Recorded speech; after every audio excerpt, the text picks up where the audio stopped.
Hola!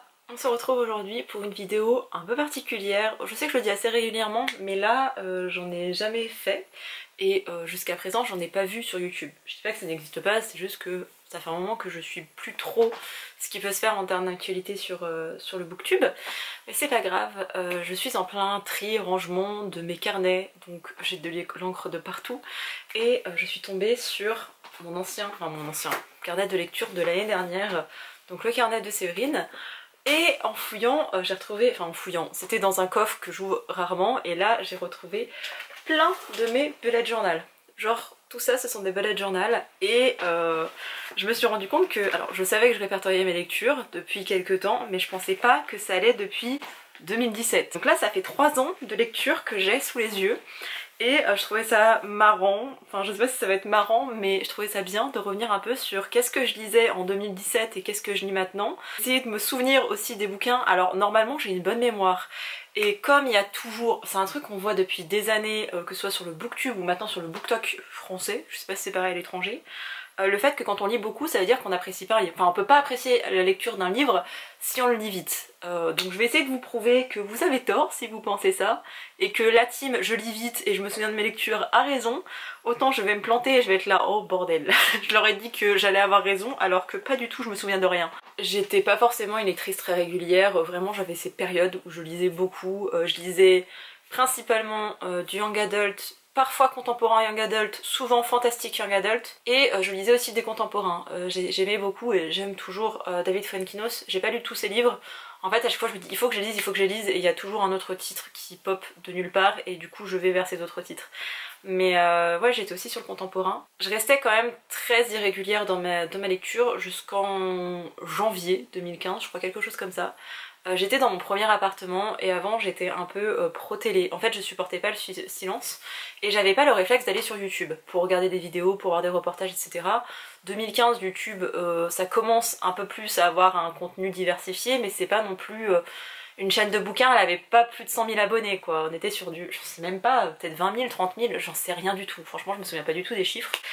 Un jour je regarde YouTube des vidéos humoristiques, ce que je regardais à l'époque, et je tombe sur une vidéo de bouquins. Et je n'arrive pas à me souvenir si c'était Nine ou Margot, mais je sais que j'ai commencé par l'une des deux. J'ai commencé à regarder leurs vidéos, j'étais là, oh mais trop bien, il y a des gens sur internet qui aiment lire et qui en parlent.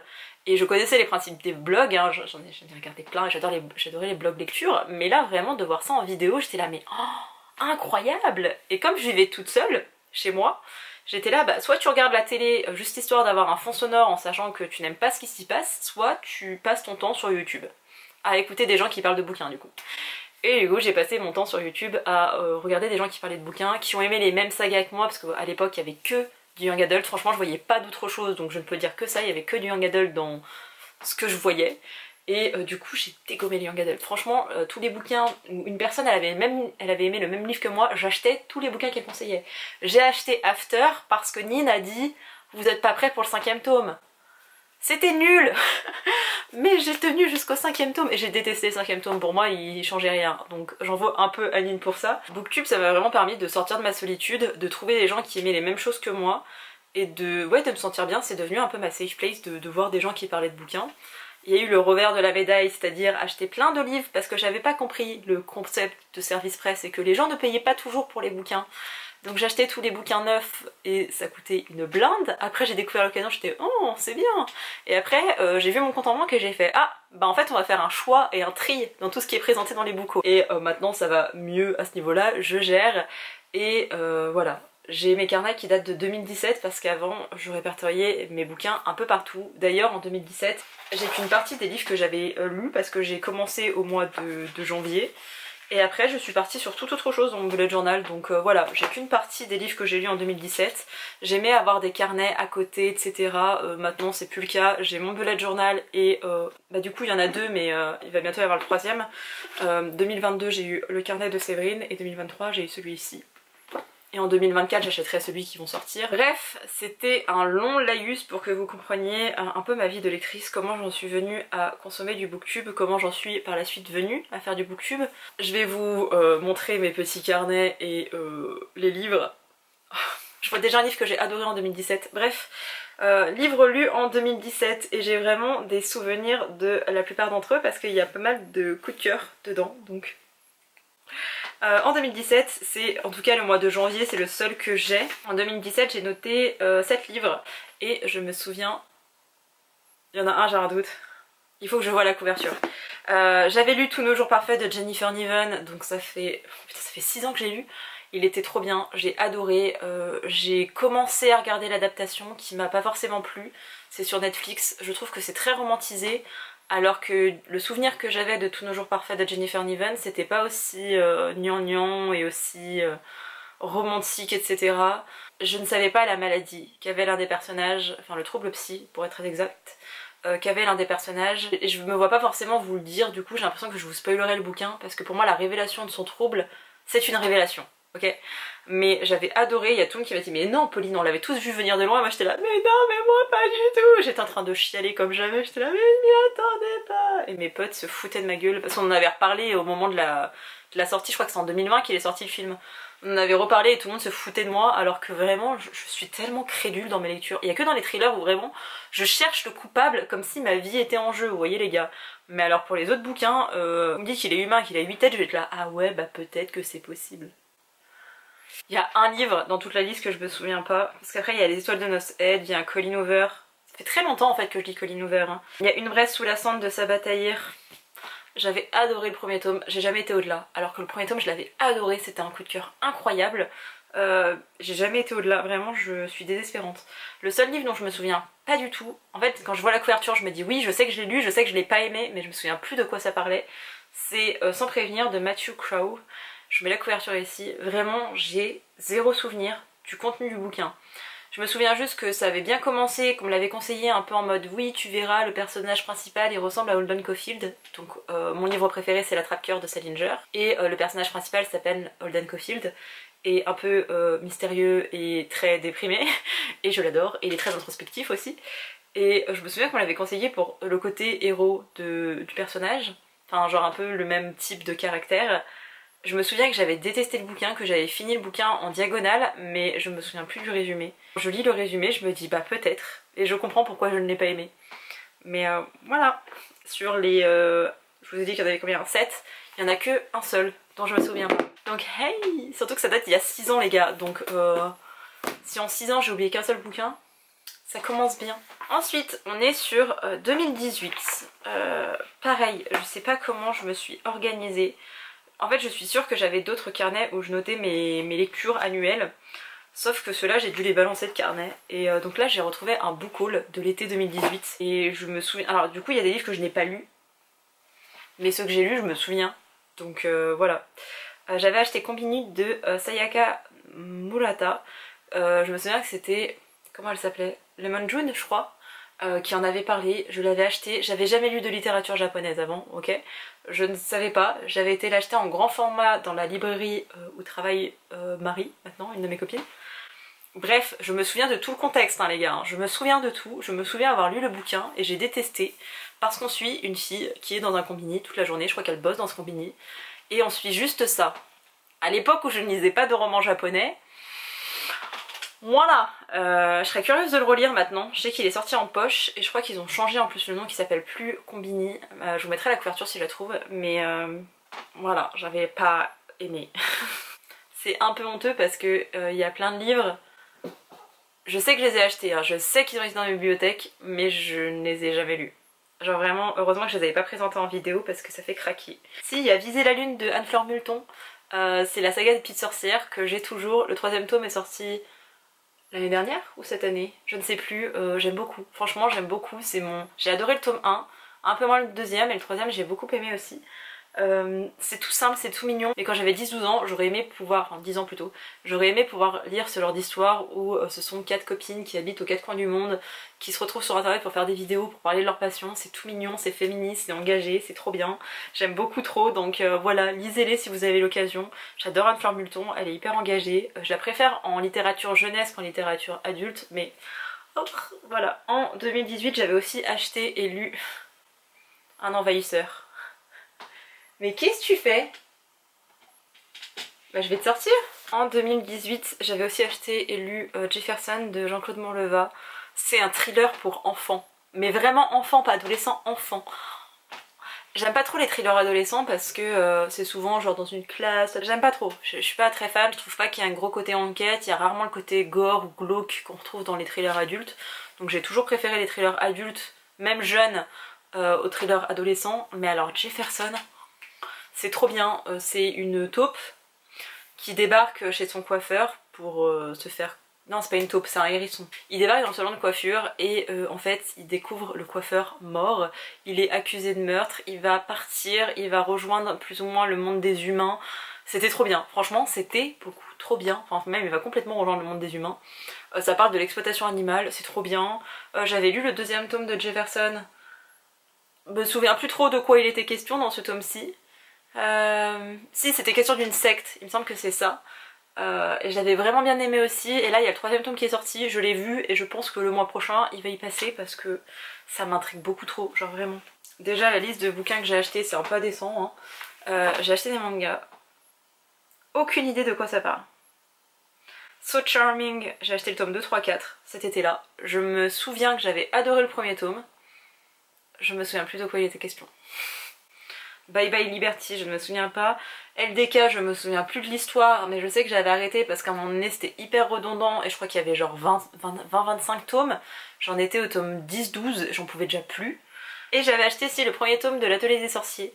Franchement j'avais adoré le 1er tome. C'est une jeune fille qui va dessiner, qui vole ou qui reçoit genre une baguette, enfin c'est genre un crayon magique, enfin je sais plus ce que c'était exactement le truc, et elle va dessiner une rune sur le sol et en fait elle va invoquer quelque chose parce qu'elle croit que ce qui fait un sorcier c'est le fait d'être né sorcier, alors que non, tu ne nais pas sorcier dans cet univers là, tu le deviens.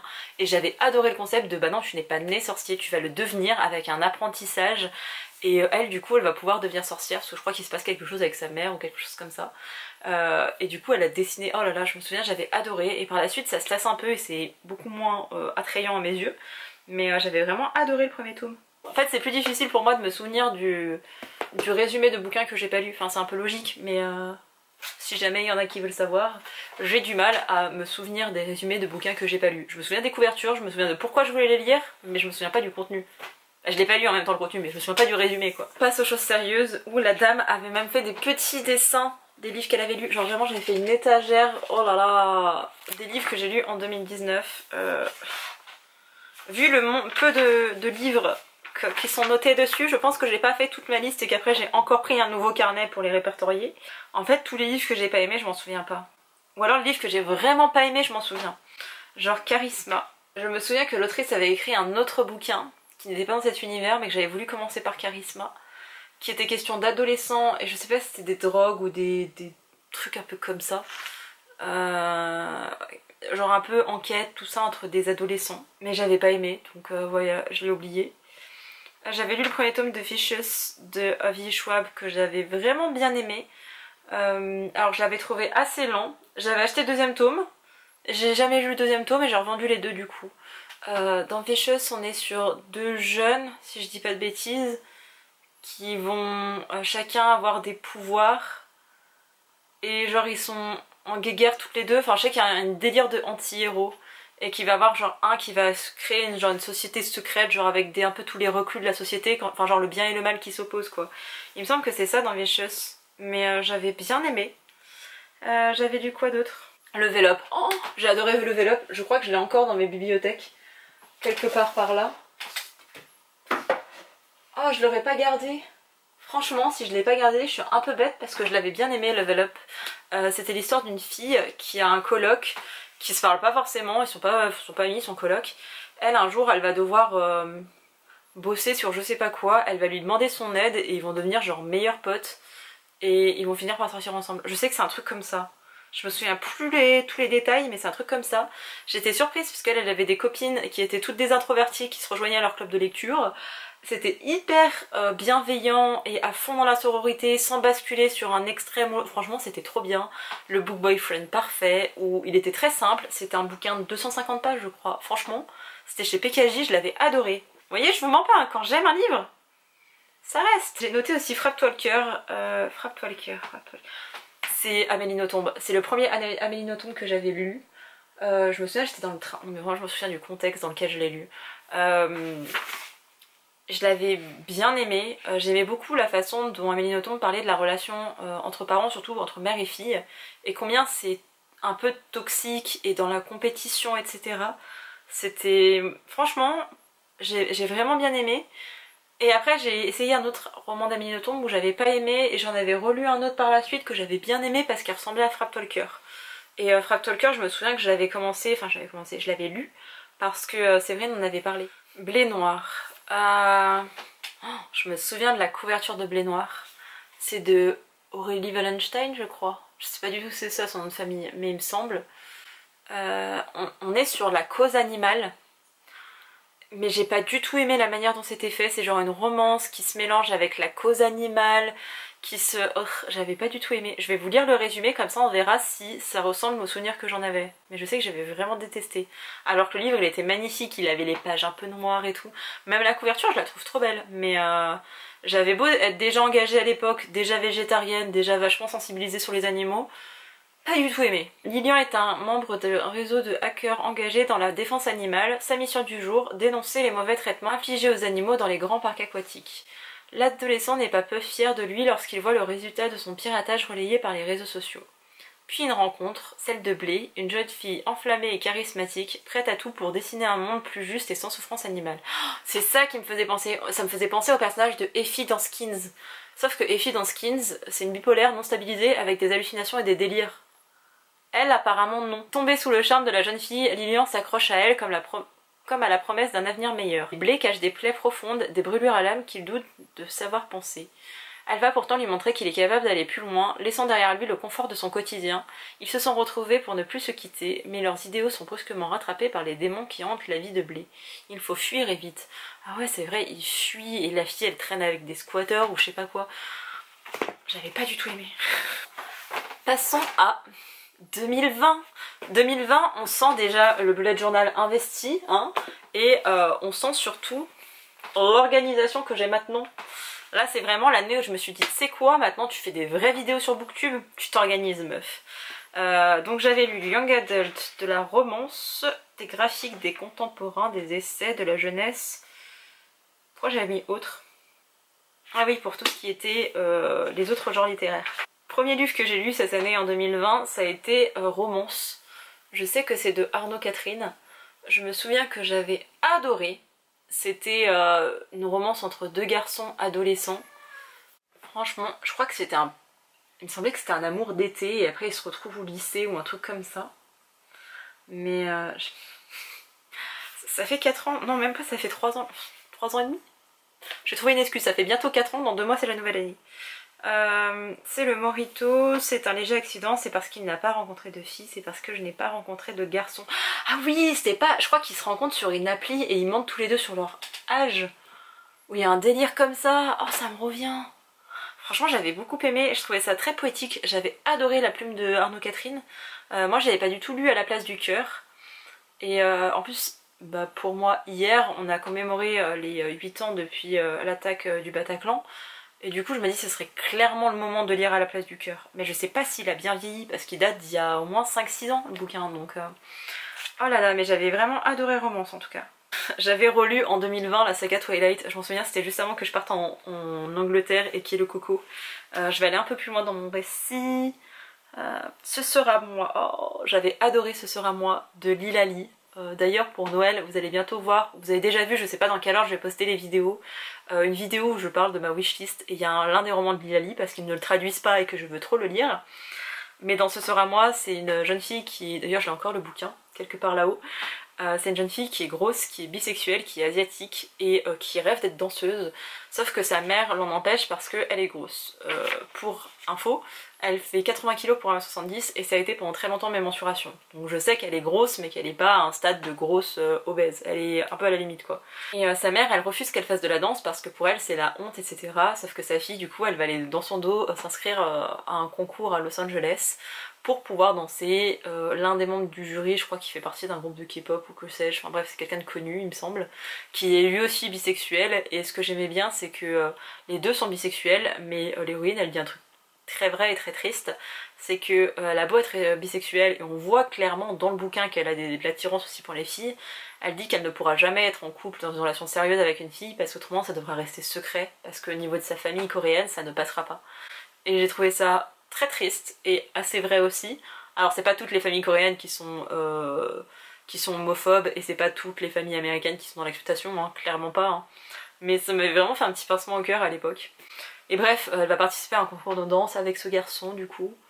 Du coup j'ai un doute sur le fait qu'il soit célèbre, mais je me souviens qu'ils vont participer ensemble, sa mère va l'apprendre, son père est plutôt... Je sais toujours pas comment on dit en français.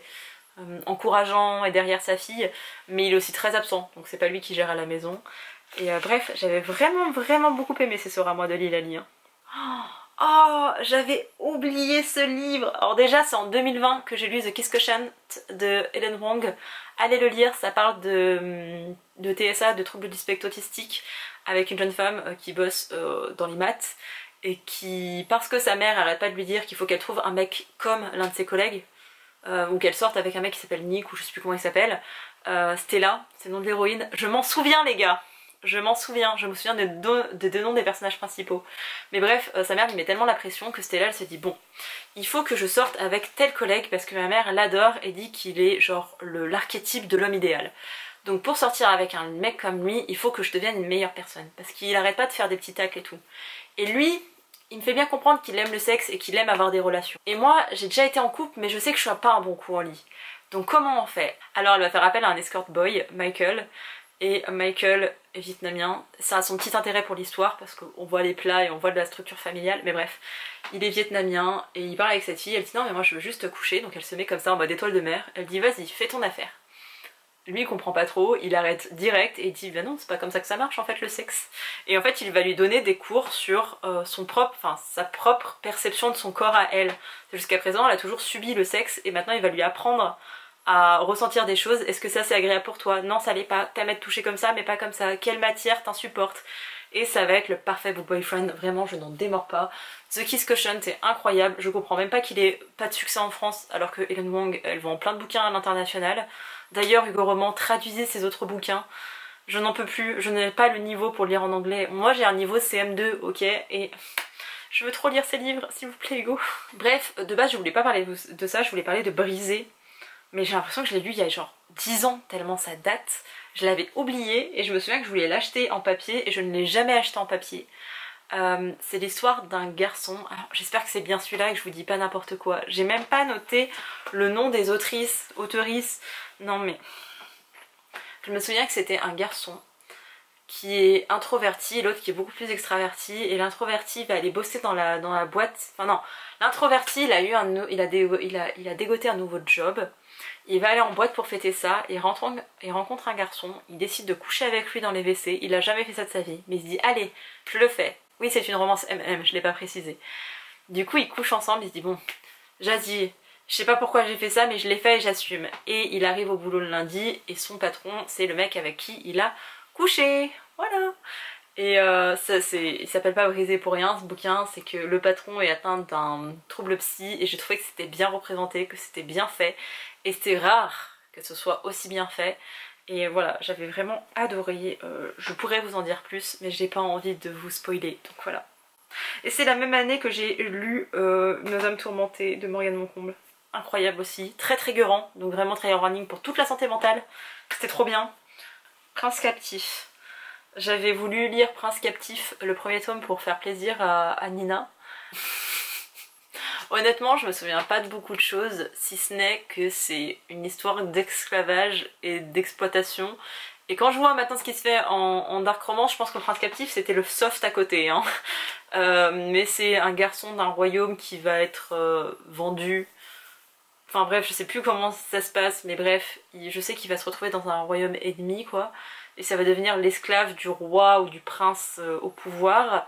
C'est vraiment l'esclave, hein. C'est pas juste un terme sympathique pour dire qu'il fait des choses qu'il... Non, non, c'est vraiment un esclave. Hein. C'était très malaisant. Mais après, on bascule quand même sur un univers de fantasy que j'avais trouvé sympa. Sauf que j'ai lu que le premier tome, j'ai jamais été au-delà. Et encore maintenant, bah, j'ai pas énormément de souvenirs de lecture. Je me souviens que j'avais passé un bon moment. mais c'était pas non plus la lecture de l'année, mais j'avais passé un bon moment et ça me donne pas forcément envie de lire la suite. Donc on se rapproche avec l'année 2021, toujours la même organisation et on voit aussi qu'il y a plus de livres. Vraiment au fil des années, ça a lu, ça a lu. Je commence par un manga, c'est trop bien parce que c'est l'occasion pour moi de vous parler de livres que j'ai adorés. Je vais pas vous saouler avec trait pour trait, même s'il faut lire trait pour trait, c'est un manga incroyable. Mais là je vais vous saouler avec Moi aussi.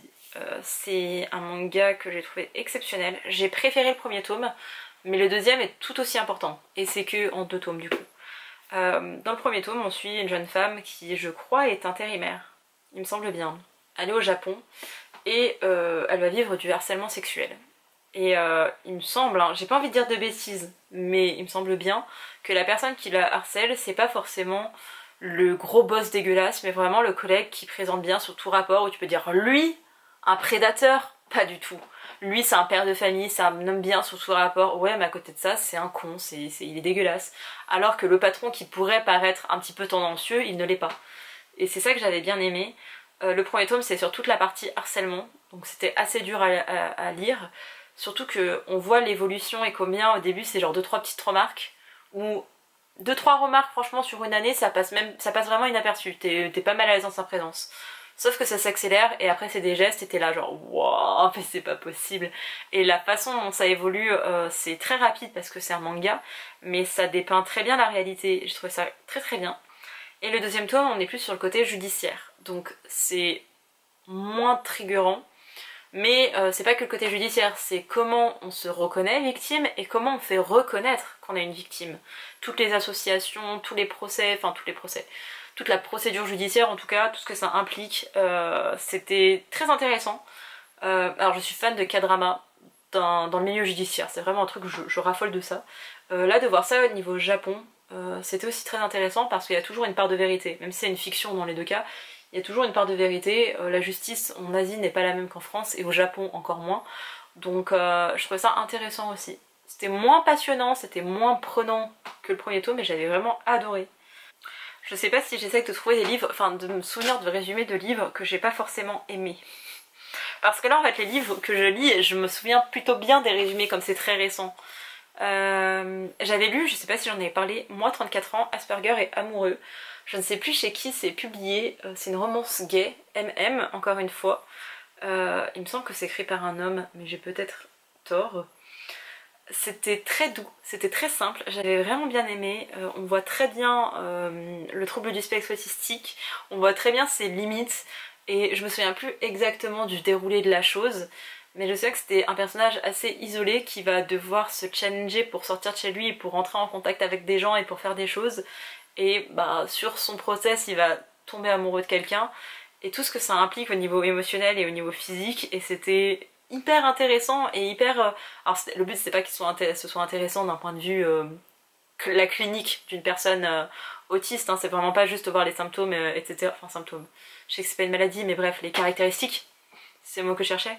C'est pas chercher à savoir les caractéristiques, c'est vraiment c'était intéressant de voir le point de vue de l'autrice et un peu la subtilité et le côté où quand t'es neurotypique t'as pas forcément ces réflexions là. Et moi j'étais là oh là là mais je relate, oh là là mais l'angoisse, et le personnage qui n'est pas du coup Asperger il est en mode mais quoi, j'étais là mais tu ouvres les yeux aussi. Et c'était franchement c'était mignon, c'était attachant, franchement c'était attachant. Je vais prendre mon carnet de lecture de l'année dernière, mais globalement je me souviens bien de mes lectures, donc on va prendre vraiment au hasard. C'est un livre, je me souviens de rien les gars. Sauf que là, on a les résumés, on a la petite note que Pauline elle a écrit. Mais la Pauline qui a écrit ça là en janvier ou en février 2022, elle a pas noté les détails. C'est New Love, New Life, le premier tome. J'ai écrit un dessin assez basique et une histoire qui n'a pas su me convaincre. Je ne lirai pas la suite. Oui mais qu'est-ce que t'as pas aimé? Franchement je me souviens plus du tout. Je m'en souviens plus du tout. Vous avez peut-être raison la team de oui quand on lit rapidement on oublie des choses, ça marche peut-être pour les mangas. Ou alors ça serait plutôt ça la devise, c'est si tu n'aimes pas un bouquin tu t'en souviendras pas. Ou alors c'est vraiment il faut que le livre il me fasse ressentir une émotion, donc positive ou négative il faut qu'il me fasse ressentir quelque chose. Par contre j'arrête pas de tomber sur des mangas, ça va plus là, je veux des romans.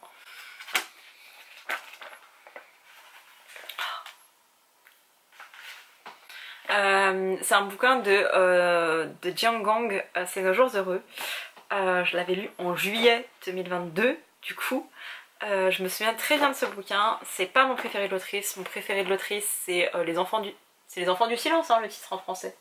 Je crois que c'est ça, je vous mettrai la couleur sur l'écran. Lui, bébé, pépite, attention, hyper triggerant mais incroyable. Pour Nos jours heureux, on est dans un autre récit. On suit une jeune femme qui a voulu se suicider, ou en tout cas qui est en dépression. Et je crois que c'est un membre de sa famille qui est nonne, je crois que c'est sa tante. Elle est nonne, elle est bonne sœur, et elle va venir la voir, elle va lui dire bah écoute, est-ce que ça te dirait de me suivre pendant quelques jours, je vais quelque part, est-ce que tu voudrais venir avec moi? La fille elle est assez désespérée, elle dit bon bah ok je vais la suivre, elle pense aller au couvent ou que sais-je, et en fait elle va en prison. Parce que sa tante, je suis pas sûre que ce soit sa tante, hein, mais cette personne, cette bonne sœur, elle va rendre visite aux détenus qui sont condamnés à mort. Parce que en Corée du Sud, la peine de mort existe toujours. Il y en a beaucoup moins qu'il y a quelques années, mais il y en a toujours des condamnations. Ce qui se passe, c'est que les prisonniers dans le couloir de la mort, ils savent qu'ils sont condamnés à mort, ils ont un jugement qui va dans ce sens, mais ils ne savent pas quand est-ce qu'ils vont être exécutés. C'est pas genre le 14 mai tu seras exécuté. Non, non, ils peuvent être exécutés 2 semaines après la fin de leur procès. Je sais pas si c'est possible en termes d'appel, etc. Mais bref, très peu de temps après leur procès, comme dans 10 ans. Donc en fait, ils savent jamais, enfin ils n'ont pas une notion du futur. Ils savent qu'ils vont mourir, mais ils ne savent pas quand. Et du coup, cette nonne vient les voir et discute avec eux. Et cette jeune fille qui est complètement désespérée, elle va écouter le récit de ces hommes. Je crois que ce sont que des hommes, et surtout un en particulier, qui vont raconter leur vie et qui vont... Bah du coup, avec leur récit, ça pardonnera jamais leurs actions, mais ça justifie quand même ce qu'ils ont fait, et quand t'as une vie de merde comme ça, t'es plus enclin à tomber dans la délinquance. Et du coup, cette jeune fille, elle va suivre ces hommes, surtout, vraiment je me souviens d'un récit d'un seul, donc peut-être qu'il n'y en a qu'un seul. C'était glaçant, comme elle qui avait toujours envie de mourir, elle est confrontée à un homme qui a tué des gens. Et en même temps, lui, il va être amené à mourir à cause de ce qu'il a fait. Et c'était toute cette notion de mort, de... Oh. Vraiment, je vous invite à le lire, c'était... J'ai vraiment versé mes grosses larmes, là, vous voyez, parce qu'à un moment donné, t'es juste... Oh, c'est l'apothéose de la chose, que du coup, tu suis un peu cette enquête judiciaire et comment est-ce qu'il en est venu... Enfin, l'enquête judiciaire, non, mais la vie de cet homme et comment il en est venu à tuer cette personne. Enfin, il faut le lire, vraiment, il faut le lire. Franchement, le reste, je m'en souviens bien, je vais repartir sur le début de l'année 2022, mais le roman de Boda, je vous en ai pas parlé, si peut-être. En gros, l'autrice, elle met en scène la vie de Kurt Cobain. Kurt Cobain avait un ami imaginaire, Boda, et elle met en scène toute la vie de Kurt Cobain, les épreuves de sa vie, etc. et le lien très particulier qu'il a avec Boda. Et on voit, alors franchement j'avais l'impression que c'était vrai, genre c'était elle, Kurt Cobain, qu'elle avait vécu les choses et qu'elle nous racontait son récit. C'était incroyable. Sauf que c'est plutôt raconté du point de vue de Boda en plus. Mais ce livre, j'ai pas réussi à le trouver en papier, je l'avais lu en e-book, mais il était merveilleux. J'en garde encore un super souvenir, c'était un énorme coup de cœur de l'année 2022 du coup. Il était trop bien. Donc là on suit vraiment le Boda, le meilleur ami imaginaire qui intervient dans la vie de Kurt Cobain. Sauf que quand Cobain il est drogué, bah Boda ne vient pas, genre au début il est là genre mais je suis là pour toi, je te laisserai pas, et en fait il disparaît parce qu'il est tellement stone et dans son monde que bah en fait Boda n'a plus raison d'exister. Et toutes les périodes, toutes les parties de solitude en fait de Kurt Cobain, c'est là où Boda est le plus présent, et c'est Séverine qui l'avait conseillé et franchement je la remercie, il était beaucoup trop bien. Voilà, je vais m'arrêter là pour cette vidéo. Dans l'ensemble, je me souviens bien des bouquins que j'ai lus. Je vous ai pas mis le résumé à chaque fois parce que quand je m'en souviens très nettement, je fais déjà mon propre résumé. J'ai pas parlé de tous les livres que j'ai lus parce que franchement, je lis une centaine de livres, un peu plus, entre 100... Peut-être au début quand j'ai commencé, je devais être entre 70 et 160 livres par an. Donc voilà, ça fait beaucoup trop pour vous parler de tout cela. Si jamais vous voulez une deuxième partie à cette vidéo, je le ferai. Mais je trouvais ça sympa de le faire en one shot, de vous parler de plusieurs ouvrages comme ça. Ça me permet aussi d'avoir ce petit pic de nostalgie en me disant oh mais oui il était bien ce livre là, ou alors purée mais celui-là il parlait de quoi, ou alors celui-là je l'avais détesté et je sais pourquoi, je me souviens du pourquoi. Bref, je trouve ça marrant. Ça m'a fait un petit pic de nostalgie, ça m'a fait du bien étonnamment. Bref, j'espère que cette vidéo vous a plu et je vous dis à bientôt pour une prochaine. Bye!